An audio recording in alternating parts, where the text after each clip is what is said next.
Welcome to A Canadian Investing in the U.S., a podcast and YouTube channel focused on Canadians buying real estate with host Glen Sutherland. Welcome to a new episode of A Canadian Investing in the U.S. This week, my guest is Tim Miron. Tim is my CPA, and Tim, you want to first start off by introducing yourself, giving your people a little bit of a background on who you are. Absolutely, Glenn. Thanks for having me again. My name is Tim Miron, CPA for 20-something years.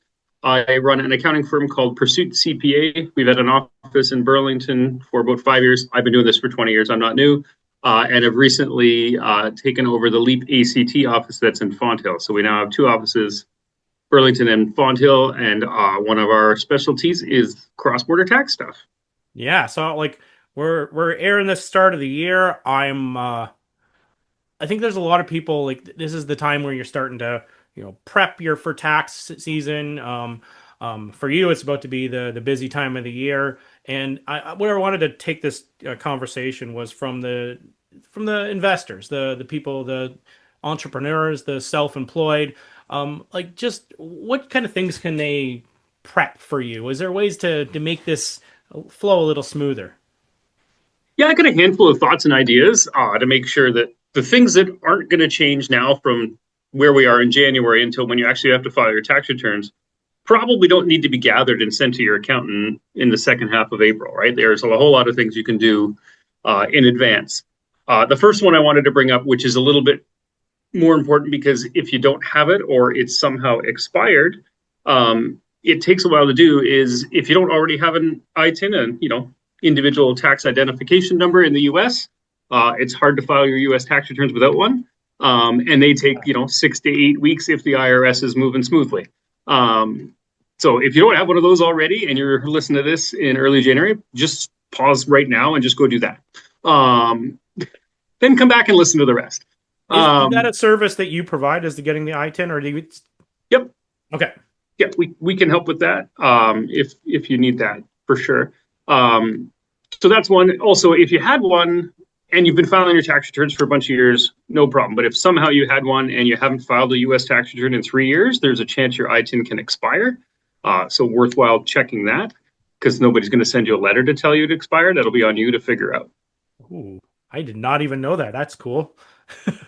But just for clarity, if you've been filing consistently since you got your ITIN, you have nothing to worry about. You said something there where you were saying, don't wait to April to send all the docs in. From the CPA's perspective, when should you get the docs over to the CPA? Good question. I think for the hard parts, the soonest you have them, the better, right? So for the Canadian returns that we're filing, we like to get stuff towards the last week of February into early March. There are always sometimes some Canadian tax documents that won't come out till April, but they are the super simple things that are easy to add in at the end. But the meaty things I bought a rental property this year and we need to set that up, or there's a whole bunch of things I think are repairs that Tim's going to tell me I have to actually capitalize. Those are easier conversations to have early in March rather than the fourth week of April on your Canadian return or the second week of April for your US return. So that's kind of the goal. And again, if you've got it and your CPA is organized, sending some of this stuff in early to just let them kind of percolate that nobody's going to complain that they got it too early for the most part if they're electronically based and organized. A lot of accounting firms hire a whole bunch of co-op students, and keeping them busy through February can be hard. And then we are, running them into the ground for March and April. And so if we could front load some of that work, that just is better for everybody. Yeah, and I know that there's certain timeline, you can't even submit stuff to this Canada Revenue or the IRS for a first little period anyway, right? There's always a gap in the start. Yeah, they've got to convert their e-filing systems over to be able to receive the 2025 stuff. That's usually done, in and around Valentine's Day, because we've got nothing better to do on a romantic day than to start filing tax returns. But yeah. Okay. And then the other thing, so we're in a digital age. So do you actually find that you have people who send you the shoe boxes full of receipts still, or is that a thing of the past? Are you looking to invest in the U.S.? Are you looking for a coach rather than a coaching program? Well, you're in luck because that's where my coaching program is completely different. It's not about just teaching you all the material. It's about like having a community of people all doing the same thing. It's about doing one-on-one calls with me to strategize, to plan, to look over deal analysis, to check markets with you. Just honestly, just to solve mistakes before they happen. If that's interest to you, you want to learn about the coaching program, or you just want to do a one-on-one call with me just for like 10 minutes, just to answer a couple questions, just to get to know me, go to my website, glensutherland.com, or at CanadianInvestingInTheUSA.com, and you can book a call right at the top. And I'd love to get on the phone with you and just even get to know everyone. We don't ask for the shoebox full of receipts, and you probably don't want to pay any accountant to add up a shoebox full of receipts for your rental property. So that leads real well into one of the things I was going to do is most accountants work for the taxpayer, not the government, even though sometimes it feels like the opposite when we tell you no. And so my advice, if you've got a rental property, you've got things organized, you probably are real busy and you probably don't, maybe don't have a robust accounting system if it's just one or two properties. If you do, awesome, then the work's already done. So depending on how you're so inclined, find a really cold, miserable, like Saturday or Sunday evening, and curl up with a cup of tea or a glass of wine to keep you warm and kind of just summarize those receipts. And again, we don't need to see them all. We just really need the totals of the revenue, bank charges, insurance, those types of things. We just really need the totals. Big things like, hey, this is a $20,000 roof repair where we're going to have to debate whether we can capitalize it or expense it. We might want to see those things, but for the most part, we just need the totals of the regular things. And a cozy Saturday night doing that in front with a glass of wine and a good movie on is not a horrible way to spend a January night. I know some other ways I'd rather do it than that. But anyway, I'm putting you on the spot here, but is there like a list of other documents you mentioned that you might, like if you're for a roof, you might want that, the forms or some details on it. Is there anything else, like what kind of documents that you're looking for? Yeah, so the things that anybody's going to want to see for sure are, if we sold a property or bought a property, we want the actual legal documents. We don't want the stuff from the realtors because a whole bunch of things have happened since since things went into escrow. Settlement statement then. Yep. So we always want those. Most accountants won't rely on the business or the real estate investor to accurately just split out what was a principal payment on their mortgage versus an interest portion. So we just always ask for the mortgage statement that typically comes in January. Yep. So we can just pull that number from you automatically, and it's one less thing for you to have to summarize. And then just if there's those big things and we're not sure, like, is this something that we can? So short answer is any invoice over 10 grand, we probably worthwhile to share a copy with your accountant so that they can make sure that we're classifying it properly. That makes a lot of sense. Sometimes the property managers send you some documents too. Like sometimes it has like a summary of what rent they collected and some of the expenses, and it has like a nice little form that you can put in there as well. All right. Any other tips for, end of the year, wrapping this up for your accountant? A couple like other bookkeeping things is if you've got more than one property, there's a lot of tax requirements to keep the details of each property separate. So if you didn't already have it this year, it's probably too late to do it for 2025. But for 2026, having a separate bank account for each property to help keep things separate is good. But if you are summarizing what's happened, it's not a requirement. It just makes life easier. But if you're summarizing stuff for 2025, splitting off the repairs and maintenance for property A versus property B is going to be required on both sides of the border for tax filing purposes. Other things you might think of, if your property isn't just a straight up residential rental, like maybe it's a short-term rental that you used a little bit, having a good detailed list of what days you use that will impact your US filing. And I just look at my list here. And then, the other one is there's some cross-border, I call them Big Brother filings. So this is, the forms are called the T1134, which is if you own a US entity, or a T1135 if you have investments personally or through a Canadian entity over $100,000 outside of Canada at cost. Once for that one, if you've gone over that threshold, we need to make sure we capture everything, right? So you might have a rental property or a property in the States that's used for investing purposes owned by maybe it's a Canadian corporation. If that's over $100,000, we have to report that. But if that company also has a US dollar bank account with $6 in it, we still need to report that. So like making sure to be thorough if you're in one of those situations to make sure we don't miss something, even though it probably seems insignificant, can cause you penalties if you accidentally omit them on your tax return. That's a good tip.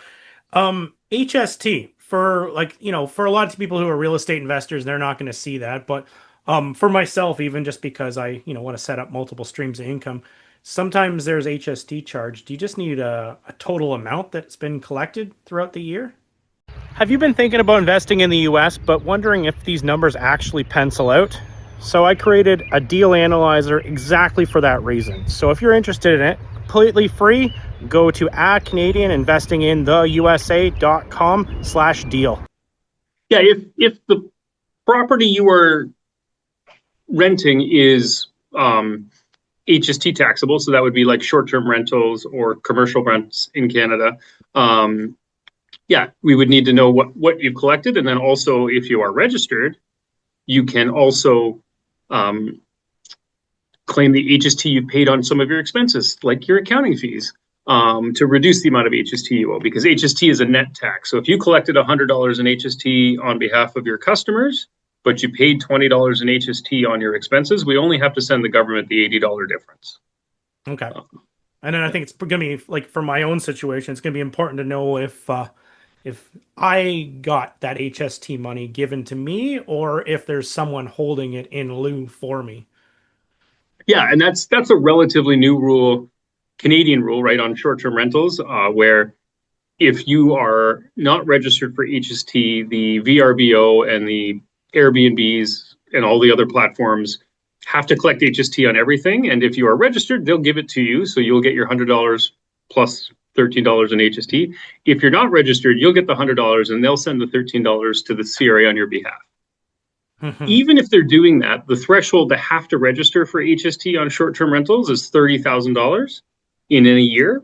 So you could continue to let Airbnb submit the HST that you've paid on your behalf, so you don't accidentally spend the money and not have it when it's time to file your HST return.